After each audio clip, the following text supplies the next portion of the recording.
ጠቅላይ ሚኒስትር ዶክተር አብይ አህመድ ከተባበሩት መንግስታት የአፍሪካ ኢኮኖሚክ ኮሚሽን ዋና ጸሐፊ ጋር ተወያዩ።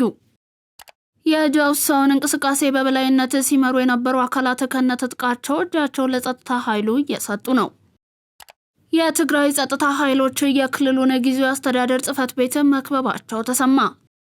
ወደ ምክክር ለሚመጡ ታጣቂዎች ከለላ እንደሚደረግ ተገለጸ። ከውጭ በጋዛ 54 ጥንዶች በአንድ ቀን ጋብቻቸውን ፈጸሙ።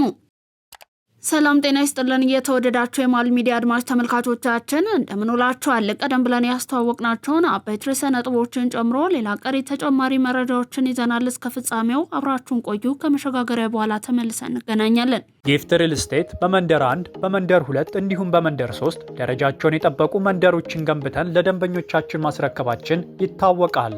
አሁን ላይ ደግሞ በመሃል ለገሃር አራተኛውን የመኖሪያ መንደር በ10% ቅድመ ክፍያ ብቻ ቀሪውን በግንባታው መሰረት ቀስ እያሉ የሚከፍሉት እንዲሁም 60/40 የባንክ ብድር ጋር ይዘንሎ መተናል። በተጨማሪም ከ18 ካሬ ጀምሮ የንግድ ቦታዎችን እንዲሁም በ22 በሲኤምሲ በመርካቶ ተጨማሪ ሳይቶችን በ5% ቅድመ ክፍያ ብቻ ይዘንሎ መተናል። ለበለጠ መረጃና ለሳይት ጉብኝት በ0936 34 55 36 ይደውሉ። በቀዳሚነት ወደ ያዝነው መረጃችን አለፍ። የጃውሳውን እንቅስቃሴ በበላይነት ሲመሩ የነበሩ አካላት ከነትጥቃቸው እጃቸውን ለጸጥታ ኃይሉ እየሰጡ ነው። በጎንደርና አካባቢው ባለፈው ሳምንት ብቻ በአጠቃላይ 5 አመራርና 129 ታጣቂ የሰላምን መንገድ መርጧል።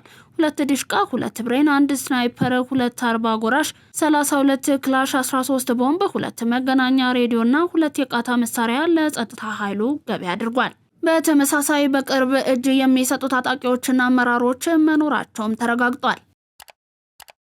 ጠቅላይ ሚኒስትር ዶክተር አብይ አህመድ ከተባበሩት መንግስታት የአፍሪካ ኢኮኖሚክ ኮሚሽን ዋና ኃላፊ ጋር ተወያዩ። ጠቅላይ ሚኒስትር ዶክተር አብይ አህመድ ከተባበሩት መንግስታት የአፍሪካ ኢኮኖሚክ ኮሚሽን ዋና ጸሐፊ ክላቨር ጋቴቴ ጋር ተወያይተዋል። ጠቅላይ ሚኒስትሩ በማህበራዊ ትስስር ገጻቸው ባሳለፉት መልእክት እንደ አውሮፓውያኑ አቆጣጠር በ2027 አፍሪካን በሚገባ የሚወክል ኮፕ32 በማዘጋጀት ረገድ በጋራ ስለምንሰራቸው መንገዶች ተወያይተናል ብለዋል። የተባበሩት መንግስታት የአፍሪካ ኢኮኖሚክ ኮሚሽን ብሎም ዋና ጸሐፊ ከቡድናቸው ጋር በመሆን ኮፕ32 ስኬታማ እንዲሆን ከፍተኛ አስተዋጽኦ እንደሚያበረክቱ እንተማመናለን ያሉት የትግራይ ጸጥታ ኃይሎች የክልሉን ጊዜያዊ አስተዳደር ጽሕፈት ቤት መክበባቸው ተሰማ። የትግራይ ጸጥታ ኃይል አባላት ደሞዝ አልተከፈለንም በሚል ቅሬታ ከነትጥቃቸው የክልሉን ጊዜያዊ አስተዳደር ጽሕፈት ቤት ህንፃ መክበባቸው ተሰምቷል። ዛሬ ማለዳ ህዳር 25 ቀን 2018 ዓ.ም የጀነራል ታደሰ ወረደ ቢሮ በሞንጆሪኖ ታጣቂዎች አርሚ 31 መከበቡ የታወቀ ሲሆን የህወሓት ቢሮ አካባቢ እንዲሁም በርካታ ታጣቂዎች ሰልፍ ይዘው በከተማዋ ሲንቀሳቀሱ ታይተዋል። ታጣቂዎቹ ብሬን፣ ላውንቸርና ዲሽቃ የታጠቁ መሆናቸውንም ምንጮቹ ገልጸዋል። ሞንጆሪኖ ዛሬ ሙሉ ካቢኔዎቹን አስቸኳይ ስብሰባ በመቀሌ ጠራ ሲሆን በህወሓት የሚተዳደሩ የንግድና ሌሎች ድርጅቶች የባንክ አካውንቶች እንዲታገዱም ለሁሉም ባንኮች ተጽፏል። የአርሚ 31 የጦር አመራሮች እንዋጋለን አንዋጋም በሚል ለሁለት እየተከፈሉ ሲሆን አንዋጋም ያሉት መሳሪያዎቻቸውን ለቤተሰቦቻቸውና በነፃ መሬት ለሚንቀሳቀሱ ታጣቂዎች እየሰጡ መሆኑን ምንጮቹ ጠቁመዋል። ወደ ምክክር ለሚመጡ ታጣቂዎች ከለላ እንደሚደረግ ተገለጸ። ሀገራዊ ምክክር ኮሚሽን የጀመረው ምክክር ውጤታማ እንዲሆን የተለያዩ ተግባራትን እየፈጸመ ይገኛል። ከዚህም ጋር ተያይዞ ታጣቂዎች ወደ ምክክር የመግባት ፍላጎት ካላቸው ከለላ እንዲሰጣቸው ከዓለም አቀፍ ቀይ መስቀልና ቀይ ጨረቃ ማህበር ጋር ውይይት ማድረጉን የሀገራዊ ምክክር ኮሚሽን አሳውቋል። በዚህም ታጣቂዎች በፈለጉበት ሰዓት ያለምንም ስጋት ወደ ምክክሩ የሚመጡበትን መሰረት መዘጋጀቱን ነው የተገለጸው። የህዝብ ተወካዮች ምክር ቤት የተሻሻለውን የኢትዮጵያ ምርጫ የፖለቲካ ፓርቲዎች ምዝገባና የምርጫ ስነ ምግባር አዋጅን አጸደቀ። የህዝብ ተወካዮች ምክር ቤት በ5ኛ ዓመት የስራ ዘመን 3ኛ መደበኛ ስብሰባ የተለያዩ ረቂቅ አዋጆችንና የብድር ስምምነቶችን አጽድቋል።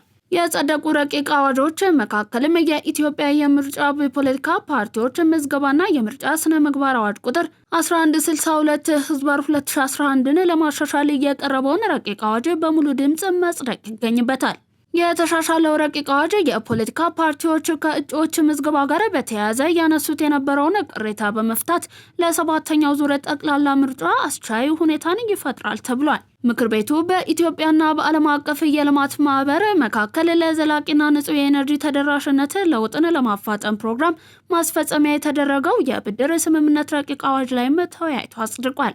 እንዲሁም በኢትዮጵያና በዓለም አቀፍ የልማት ማህበር መካከል ለምስራቅ አፍሪካ የክህሎት ትራንስፎርሜሽንና ቀጠናዊ ውህደት ፕሮጀክት ማስፈጸሚያ የሚውል ተጨማሪ የብድር ስምምነት ረቂቅ አዋጅንም አጽድቋል። በኢትዮጵያና ቻይና መንግስት መካከል የተደረገውን የወንጀል ጉዳዮች የጋራ የህግ ትብብር ስምምነት እንዲሁም ፍርደኞችን የማስተላለፍ ስምምነትን ለማጽደቅ የቀረበ ረቂቅ አዋጅን ለዝርዝር እይታ ለህግና ፍትህ ጉዳዮች ቋሚ ኮሚቴ መርቷል። በተመሳሳይ በኢትዮጵያና በብራዚል መካከል የተደረገውን ፍርደኞችን የማስተላለፍ ስምምነትን ለማጽደቅ የቀረበ ረቂቅ አዋጅንና በኢትዮጵያና የደቡብ አፍሪካ መንግስት መካከል የተደረገውን በወንጀል ጉዳዮች የሚፈለጉ ሰዎችን አሳልፎ የመስጠት ስምምነትን ለማጽደቅ የቀረበ ረቂቅ አዋጅን መርምሮ ለዝርዝር እይታ ለህግና ፍትህ ጉዳዮች ቋሚ ኮሚቴ መርቷል። ግብጽ የቅኝ ግዛት ዘመን አስተሳሰቦች ላይ ተንተርሳ በአባይ ወንዝ ላይ ለምትከተለው የተሳሳተ እሳቤ ኢትዮጵያ ምንም አይነት ቦታ እንደሌላት የውጭ ጉዳይ ሚኒስቴር አስታወቀ። ሚኒስቴሩ ወቅታዊ ጉዳዮችን አስመልክቶ በወጣው መግለጫ መሰረት በቅኝ ግዛት ዘመን እሳቤ ውስጥ ያሉ የግብጽ ባለስልጣናት በአባይ ወንዝ ላይ ያላቸውን የተሳሳተ አቋም አሁንም እያንጸባረቁ ነው ብለዋል። የሀገሪቱ ባለስልጣናት የሁለትዮሽ ድርድሮችን ወደ ጎን በመተው በቀጥታም ሆነ በተዘዋዋሪ ኢትዮጵያ ላይ የሚያሰራጩት መሰረተ ቢስ ውንጀላ ተቀባይነት እንደሌለው ሚኒስቴሩ ገልጿል። በአፍሪካ ቀንድ ቀጠና የግብጽ መንግስት ኢትዮጵያን ጨምሮ በቀጠናው ባሉ ሀገራት አላስፈላጊ ጣልቃ ገብነት በማድረግ ላይ ይገኛል ያለው የሚኒስትሩ መግለጫ ኢትዮጵያ ይህንን እየተሳሳተና ጊዜው ያለፈበት አካሄድን እንደማትቀበለው አስታውቋል። ኢትዮጵያ ፓን አፍሪካኒዝምንና በአህጉሪቱ ውስጥ የጸረ ቅኝ ግዛት ትግሎችን በመደገፍ ረጅምና አኩሪ ታሪክ ያላት ሀገር ናት ያለው መግለጫው ግብጽ እንደ ሀገር በአባይ ወንዝ ላይ ለምትከተለው የተሳሳተ እሳቤ ኢትዮጵያ ቦታ የላትም ብሏል። በተጭበረበረ ሰነድ የአሽከርካሪ ብቃት ማረጋገጫ ፍቃድ የወሰዱ መንጃ ፍቃዳቸው ተሰረዘ። የአዲስ አበባ አሽከርካሪ ተሽከርካሪ ባለስልጣን በተቋሙ ከሚሰጣቸው በርካታ አገልግሎቶች ውስጥ አንዱ የውጭ መንጃ ፍቃድ ቅያሬ አገልግሎት ነው። በአዋጅ ቁጥር 1074/2010 መሰረት ያቀረበው የውጭ መንጃ ፍቃድ ሰነድ ትክክለኛነቱ በሚመለከታቸው አካላት ሲረጋገጥና የሰጠው ሀገር የኢትዮጵያን የአሽከርካሪ ብቃት ማረጋገጫ ፍቃድ በተመሳሳይ መልኩ የሚቀበል መሆኑ ሲረጋገጥ ምትክ የሚሰጣቸው መሆኑን እንደሚደነግግ የባለስልጣኑ መረጃ ያመለክታል። በዚህ መሰረት የተጭበረበረ ሰነድ በማቅረብ የመንጃ ፍቃድ ቅያሬ አገልግሎት ያገኙ ግለሰቦች መንጃ ፍቃዳቸው ተሰርዞ በሕግ እንዲጠየቁ የማድረግ ስራ በመሰራት ላይ እንደሚገኝና በቀጣይም ተቋሙ ህገወጥነትን የመከላከል ስራን አጠናክሮ እንደሚቀጥል አስታውቋል። በትግራይ ክልል ከ7 ሚሊዮን ብር በላይ የሚገመቱ 500 የአካል ጉዳተኞች ቁሳቁሶችና የ700 ሺህ ብር ድጋፍ ለክልሉ የአካል ጉዳተኞች ማህበራት ህብረት ተበረከተ። የኢትዮጵያ የሴቶችና ማህበራዊ ጉዳዮች ሚኒስቴርና የኢትዮጵያ አካል ጉዳተኞች ማህበራት ፌዴሬሽን ዓለም አቀፍ የአካል ጉዳተኞች ቀንን አስመልክቶ ከተለያዩ መንግስታዊ ካልሆኑ ድርጅቶች ድጋፍ በማሰባሰብ ለክልሉ አካል ጉዳተኞች ማህበራት አበርክቷል። ድጋፉ ዊልቸሮችን፣ ክራንቾችን፣ ሂሪንጌዶችን እንዲሁም ነጭ በትሮችንና ሌሎች ቁሳቁሶችን ጨምሮ በአጠቃላይ ግምታቸው ከ7 ሚሊዮን ብር በላይ የሚገመቱ 500 የአካል ጉዳት ቁሳቁሶችንና የ700 ሺህ ብር ድጋፍ መሆኑ ተገልጿል። በዕለቱ የክብር እንግዳ የነበሩት ሌተናል ጄኔራል ታደሰ ወረደ ክልሉ አካል ጉዳተኞች የሚኖሩበት አካባቢ በመሆኑ እነዚህን ዜጎች በህብረተሰቡ ውስጥ ለማካተትና እኩል ተሳታፊ ለማድረግ ጊዜያዊ አስተዳደሩ የተለያዩ ተግባራትን በማከናወን ላይ መሆኑን ጠቁመዋል። ሌተናል ጄኔራሉ አክለውም አሁን ላይ በክልሉ ያለውን አንጻራዊ ሰላም በመጠቀም ይህንን በዓል ለማክበር በክልሉ ለተገኙ አካላትም ምስጋናቸውን አቅርበዋል።